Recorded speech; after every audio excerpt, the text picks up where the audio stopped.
It's Ollie on the beat. Yo.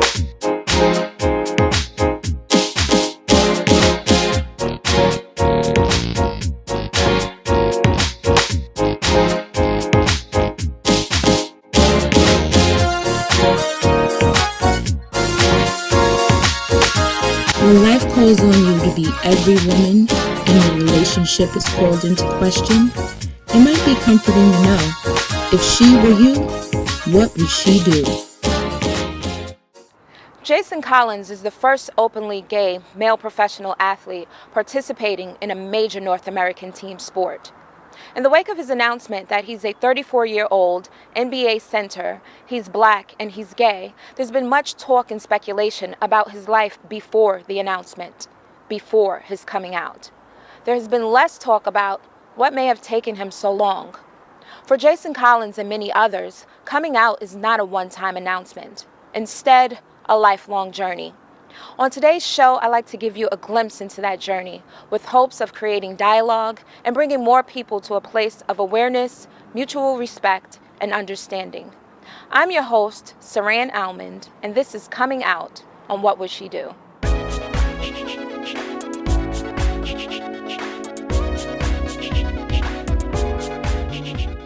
Thank you so much for joining me today.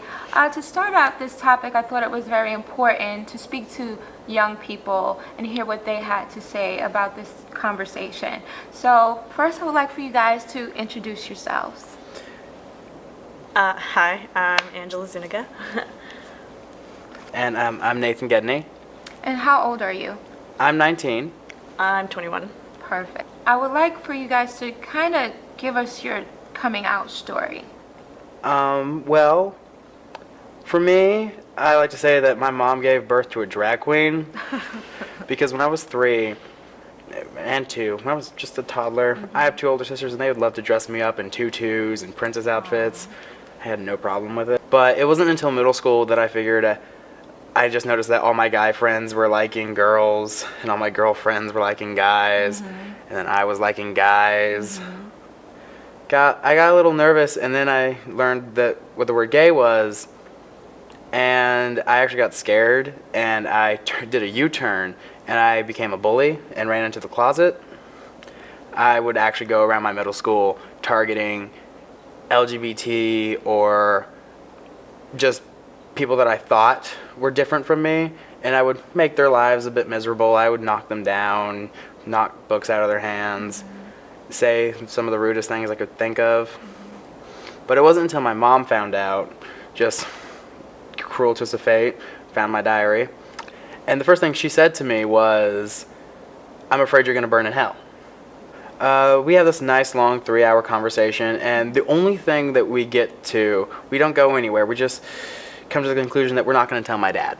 So then I go into high school. And I think, okay, I'm just not going to bully anymore. My mom knows, and if it gets back to her, I might open up a can of worms that I don't want to happen. So I just go, and karma catches up with me, and I become the target of bullying. Apparently now I have this like big tattoo across my forehead that says gay. I would have to go to the bathroom, and to get out of the classroom, I'd have to walk behind someone, and they would fly out of their chair. That's when I started eating lunch alone. I mean, people would be sitting on top of each other at the table next to me, and I'd be at this giant table all by myself.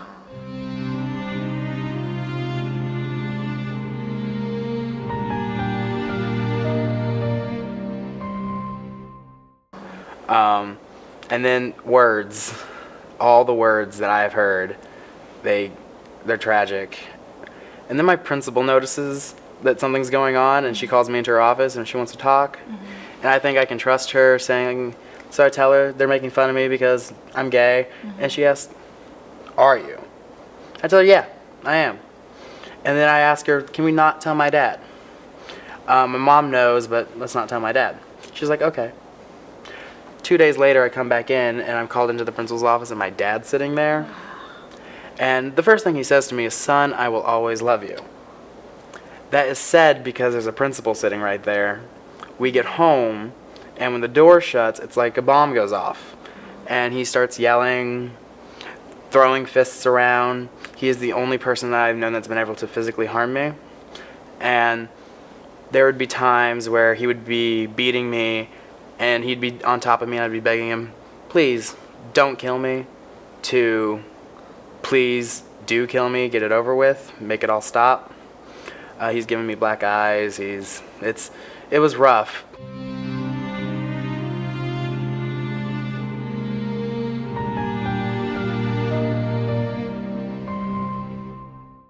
I eventually get fed up with school, and I drop out 3 months from my senior graduation.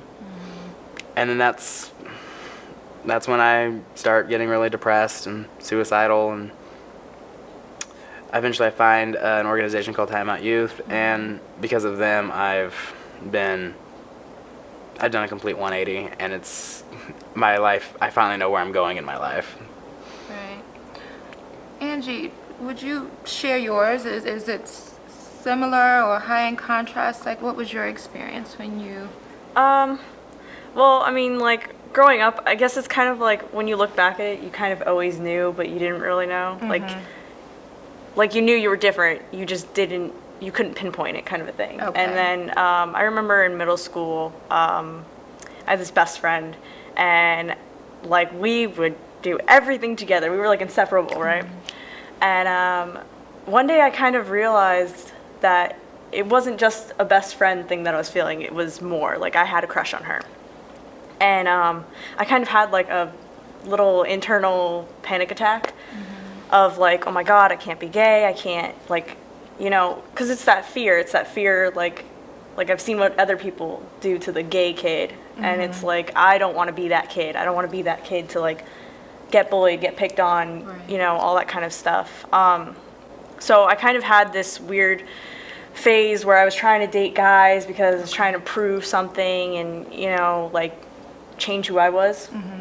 I was hoping if I date guys, like, yeah, I'll be done, I'll be set, like it'll all change. That didn't happen. And then I went to a camp, like a camp out thing.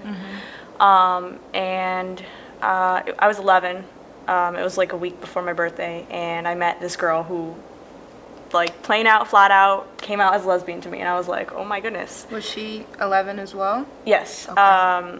And I was just like shocked. I was like, oh my God, I've never actually met a gay person and like talked to them and them be so cool and so like outgoing and friendly and all this stuff. And that actually became my first girlfriend, because she kind of made me feel comfortable enough to be able to admit that I did like girls. Okay. But I was still kind of like half out of the closet, half in.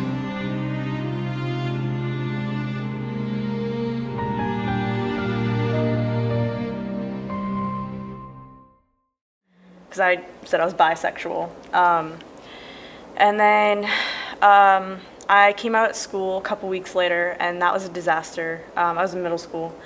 I was 12 at the time, and I had told one person, and by the next class period, the entire school knew. Oh, wow. And like I went from my chorus class to my math class, and I sat down in my math class, and like literally everybody who was sitting next to me moved.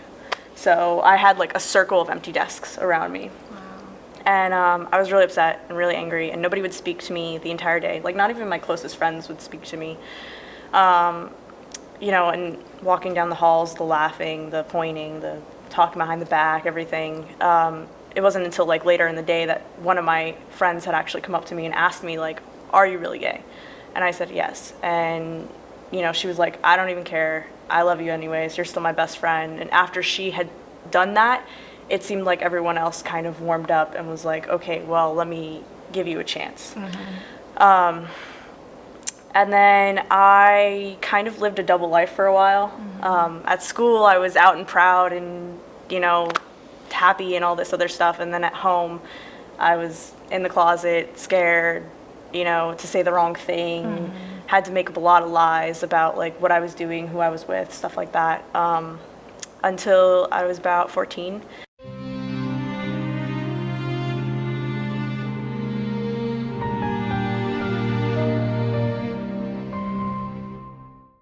And my cell phone kind of gave me away. because we didn't have texting at the time. We weren't supposed to be texting, but I did anyways. And I had like racked up a $300 phone bill, and my mom was really mad at me. So I was like, okay, I have to explain to her why. And I was like, okay, this is the perfect time to just say it. Just say it, get it over with. And so I told her, like, Mom, the reason why, like, my phone bill's so high is because I was texting my girlfriend. And she was like, oh, I know. And I was like, what do you mean you know? And she was like, I've gone through your phone. I was like, okay, that sucks. And I'm like, okay, so then you know I'm gay. And she's like, yeah, I know, it's a phase, you'll get over it.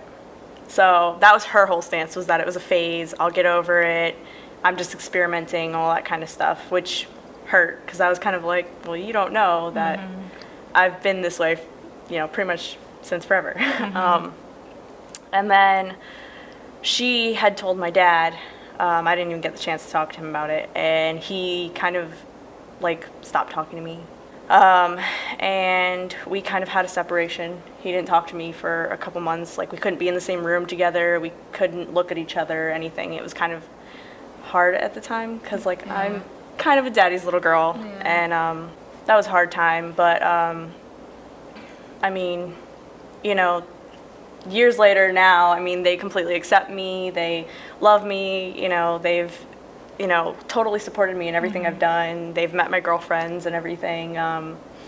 And it's, now that they accept me, it feels a lot better, and it feels great and wonderful and everything. And that struggle, like going through that whole struggle, kind of made me stronger, like as an individual and everything.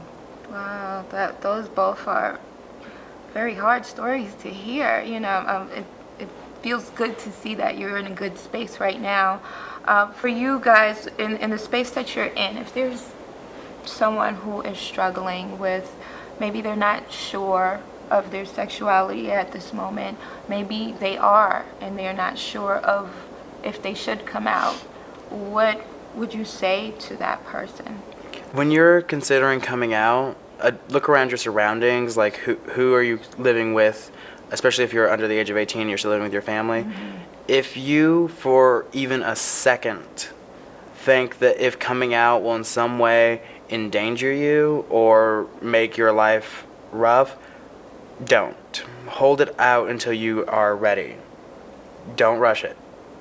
Because if you come out too soon and your family's not ready to hear it, it can end badly. I've seen friends and close friends be removed from their house because their parents were not ready to accept it. Personally, I think I say take your time figuring it out, because it's, being a teenager is a very confusing time. You're trying to figure out who you are already, what cliques you fit into, what you like, what you don't like, and sexuality is a part of that, Right.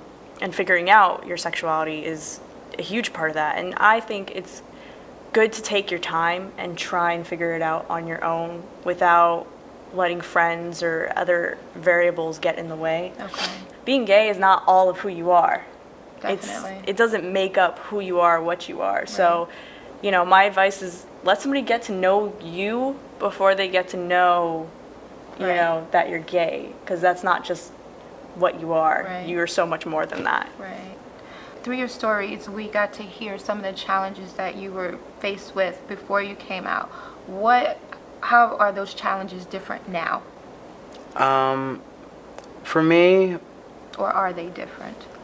A lot of the challenges are still there, because you still have to think, every day, coming out is a continual process. Every time you meet someone, Right. every time you start a new job, Right. go to school.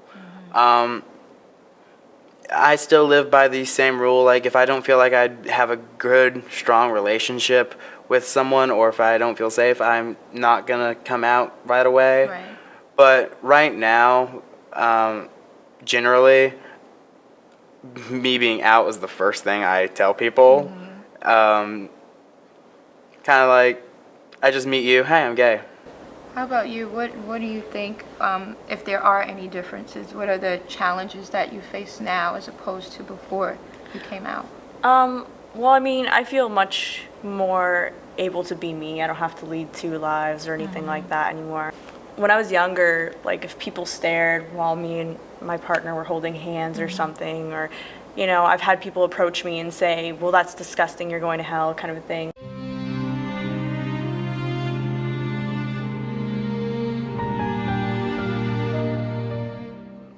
Before, you know, that would really bother me and it would eat away at me, even though these people were complete strangers. And but now, I mean, I get that I'm oblivious a lot more now, because like I just don't notice, I don't care anymore, because I realize that unfortunately people will believe what they want to believe, Right.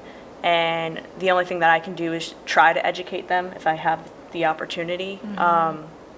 So I mean, I guess now I'm able to take the hateful words and stares and all that stuff in a lot easier, and take it and create something more positive out of it, rather than, you know, letting it eat away at me and affect my, you know, self-esteem.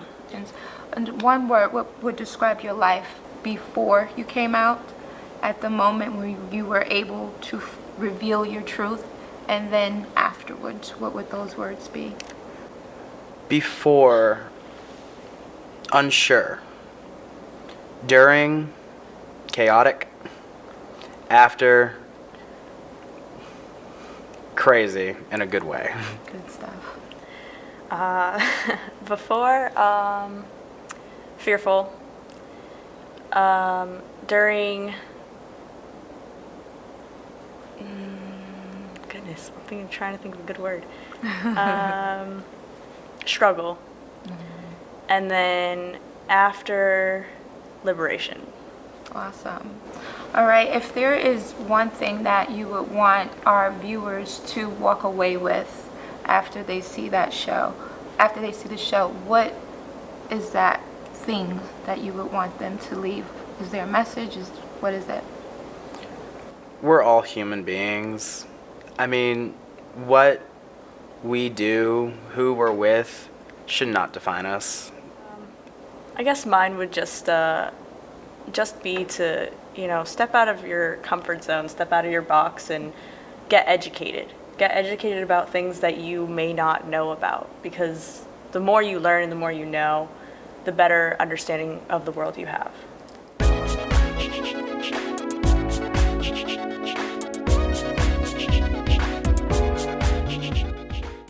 Today I am talking to Mr. Rodney Tucker, the Executive Director of Time Out Youth here in Charlotte, North Carolina. Welcome, Rodney. Thank you so much for having me. Thank you for joining me. So we've just spoken to Nathan and Angie, and they gave us some insight to what this journey is like. And I just wanted to hear from you as a mentor, as a counselor, what tips do you have to offer someone who is struggling with whether they should come out or whether they should not? Right. The process is so individualized for each person. So when we sit down, we take into consideration a lot of different things. Safety of the individual. If they're over 18, if they're under 18, will they remain in stable housing? Will they be able to support themselves if things don't quite go well? So making sure there's a great foundation for support is our biggest piece on it. And then just helping them really process about what it is they want to say, what they're sure of, and then kind of helping them pick people that they might want to tell first, instead of going after the big one, which is normally for our kids is telling your parents. What would it feel like to tell a friend at school? What would it feel like to tell your counselor or a teacher, someone that's safe, and then build up to when you want to come out to everyone. Okay. If there is one thing that you want people to know about what this journey feels like, what is that? Yeah.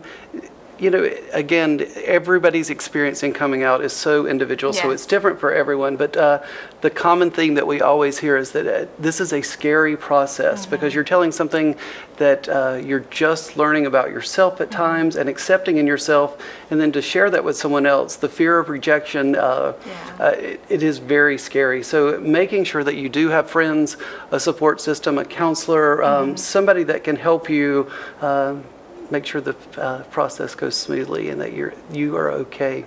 That's great advice. What would you like to share about your own coming out story? Yeah, well, it's funny working at Time Out Youth. We have kids as young as 11 here, so our age range is 11 to 20. I came out when I was finished with graduate school, so it was that was over 20 years ago.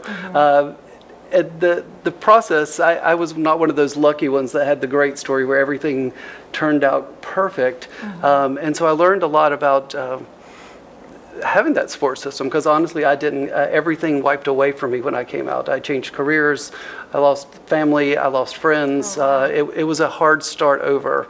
So when I'm working with kids now, I want them to make sure that there is a support system there. We have a lot of kids that are homeless right now in Charlotte, and nationwide they estimate that about 20% of homeless youth are on the streets because of sexual orientation, coming out and not feeling safe at their home. So I want to make sure that people get to be safe and at home right now. And it's unexpected. Honestly, we have about 3 to 4 calls per week about our host home program of kids saying, hey, there's something about my gender expression or my sexual orientation that I might need somewhere to be tonight. Can you help it?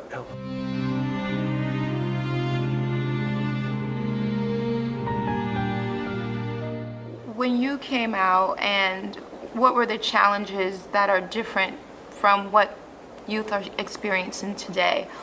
Yeah, well, there's a lot more things. There's a lot more people that are talk about gay issues now. Yeah. It's on TV Yes. at a huge rate. Ellen coming out later did a whole lot. And then it's like every show on television right now has a gay character that's portrayed in a funny, welcoming, and okay family. There's couples out there. So there's this whole new perception that being gay means I can have a job, I can have a partner, I can have family, I can have kids. So that helps a whole lot, just knowing that there's some role models out there for the kids. Definitely. Recently, the new turn with professional athletes coming out. Absolutely. They are people that everyone in America has looked up to, gold medalists, professional sports figures, and that helps. Just have a good role model. It's not just some flamboyant person, like they might have said that this is what a gay person looks like. Now, a gay person is a professional actor, model, with successful lives. Definitely. I was reading on a very prominent website, specifically geared towards the LGBT community, and something that stuck out for me was to choose, once you're already out, when and where to be out. Could you expand on that a little bit? For our youth, we just did a survey of LGBT youth in North and South Carolina. Yes. And so we found out a couple of interesting facts with that. Most of our kids that completed the survey, the average age that they came to self-acceptance was about 12 and a half, which is middle school. When they actually came out to somebody was 14, so that puts them as a freshman in high school. The next piece we kind of asked them was who were the safe people you went out to? The majority of them said friends came, they told their friends first, they told extended family members. Parents were always the last place that they went to tell that piece to.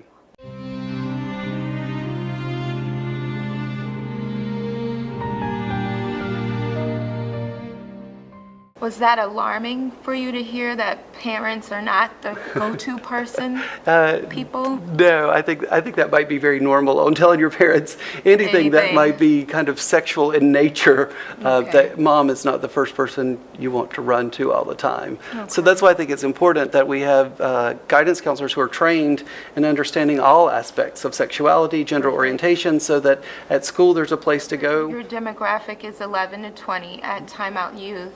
Have you had or even heard of any instances of children being younger than 11 and being aware and knowing? Yeah, we do have one support group that is specifically for middle school kids, 11 to 14. And recently we've started getting kids younger than that. In one of the outlying counties, we had a mother that called one day, and when she was so excited, well, she wasn't excited, she just wanted to tell someone that her 10-year-old had come out to her. And she was like, we're very accepting, everything's going to be good. But then the next day she called me and was in tears and said he went to school and he told everyone in his class. So this whole mixed message of my mother says you love me, she loves me, Right. everything's good. But then to translate that over to the classroom, the teachers weren't prepared. The other Okay. students didn't know what to do. And so it caused a kind of a chaotic day for them. We're very fortunate that I have everyone on our staff is trained master's level clinicians. And we just sent a staff member to the school, did a little debrief with the classroom, Okay. talked to the guidance counselor, and things got a awesome. little bit smoother. But we've had as young as 8-year-olds coming to us Wow. looking for services. Now, I would like for you to address parents and siblings and extended family, and let them know the kind of things, that might be nurturing or encouraging to say and or do when you are receiving this information. I guess it's hard not to be shocked when you hear this information. For some folks, a lot of the parents that are coming to us right now say they have always known or always suspected it. They just weren't ready for them to be told at the age they Okay. were. So when you hear that information, be ready to take it in. Try not to go into that hysterical mode of saying, oh no, and cry about it. What I hope is that there's this shift that sometimes parents are actually figuring out how to celebrate the relationship of the trust, being able to tell this private side of them with a parent to say, hey, this is who I think I am or who I'm trying to explore and see who I'm going to be. And that's a huge gift that says the relationship between the parent-child is really strong, and they should be proud of that process. Very nice. The other piece is just finding support in the community. And on a closing note, if there's anything that you would want for our audience members to know about the topic of coming out, if there's something, please, you have the floor. Yeah, I guess the thing is, if someone trusts you enough to share this side with them, treat them with respect and treat them with love. Great. Thank you so much for Thank being here you. today. This was great. Thank you. Thank you. Although the climate has changed and conversation is more open when it comes to issues facing the lesbian, gay, bisexual, transgender community, we still have a long way to go. As their issues are not theirs alone, they belong to us all. Coming out is a milestone in the lives of many. For everyone who has, they remember exactly where they were, who they told first, that person's reaction, and how they felt afterwards. When presented with the truth, embrace it, as it cannot and will not change. For those who are sure, for those who are struggling, and those in support of, continue to brave fight, as it only takes a change of heart to change a mind and to ultimately save a life. For more information or resources available to the LGBT community, please visit my website at whatwouldshedothishow.wordpress.com. I'm your host, Saran Almond, and this has been Coming Out on What Would She Do? It's Ali on the beat. Yep.